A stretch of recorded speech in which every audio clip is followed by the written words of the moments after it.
to understand the impact Tim Russert had on this country, you need only look at the interviews he conducted with people who aspire to lead it. When it came to the political interview, no one did it better. Presumptive Republican presidential nominee Senator John McCain knows what it was like to go toe-to-toe with Tim Russert. Senator McCain, good morning to you. Good morning. You were on Meet the Press. I looked down at this number. I had to look 3 times, 52 times. And it never got easier. What was it like to sit across from Tim, Senator? He was always fair. He was always tough. He always would send a little trepidation through me when I would see a quote thrown up on the screen. But because he always did his homework. But he was fair. He, I believe, played a key role in informing the American people, not only about those of us who run for public office, but those who are in office and those who hold positions of responsibility throughout this country. There was nobody better. And, you know, it was interesting because I believe that Tim and I were friends, and we would have the most friendly conversations right until that red light went on, and then it was as tough as any interviews that I have ever done, but they were always extremely fair as well. And so I cherish those memories of knowing him because I think he contributed in an enormous and unusual way to the political process, which helps us govern this country better. I love what you said a second ago when he'd say, and he'd put a quote up on the screen. How many times did he look across at a politician and say, let me put something up on the screen and I'll get your reaction on the other side? And most of the time, the politicians' eyes widened because they never knew what they were going to see. You know, the first thought would usually be, did I really say that? Exactly. Where'd you find that? But boy, did he do his homework. And Senator, I'm looking at you, and we're going to talk to Senator Obama in just a second. And you know what? You have to know he is pounding his fist somewhere right now because he was so electrified by this campaign through the primary process and what he saw shaping up for the fall. And you know that he is just so upset he's not going to be there to see it carried out.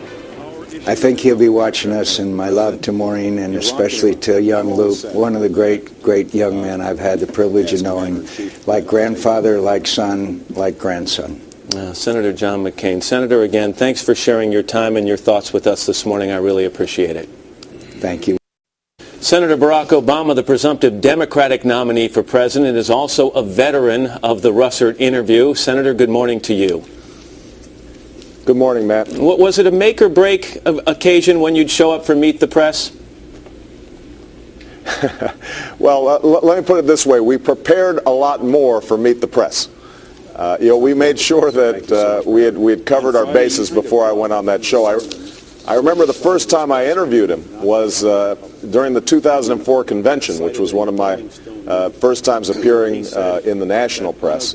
And somewhere in the middle of the interview, he suddenly pulls out a quote from a Cleveland Plain Dealer article that I had completely forgotten about, an interview I had done maybe 4, 5, 7 years earlier.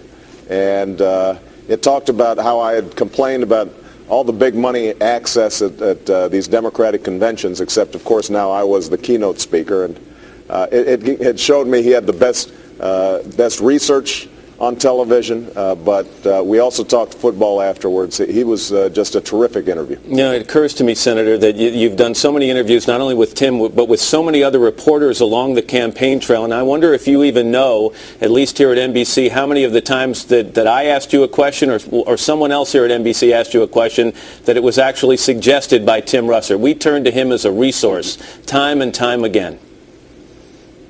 Well, I don't know if you remember, Matt, one of the last times you and I did an interview, I called you Tim. Yeah. Because I was still traumatized from doing Meet the Press that weekend.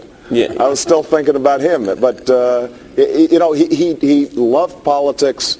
He loved the give and take. But I think, as was already noted by Mr. Barnacle, he was never mean-spirited about it. You know, he would hold you accountable, but you always had a sense that he was fair, that he wasn't trying to make himself more important in the process. He was just trying to get information for the American people. That is such an important distinction to make, because there is such a thing as a tough question and there is such a thing as a gotcha question. And Tim knew the line between the two. He really did. And as a consequence, even though sometimes he would pin you down and you'd have some tough times on the show, you always came away from there feeling like this is a stand-up guy. And everybody I talked to who knew Tim, I think, understood that he had inherited those values from Big Russ. He was passing them on to Luke. He was an example of a good man. And if you read every obituary, what you read about is not just that passion and joy of life and politics, but also a core decency to the guy that is something that is going to be sorely missed by everybody. And maybe as we head into this presidential campaign, one of the things we should all pledge from your point of view and our point of view is that we'll conduct ourselves the way Tim always did. We can be tough, but we have to be fair over these next several months. Listen, as I said yesterday, he set the standard not just for journalism, but I think he made the people he covered better as well. And so it's a huge void that is going to be very difficult to fill. Senator Obama, it's nice of you to share your time with us and your thoughts as well this morning. Thank you very much. Thank you so much.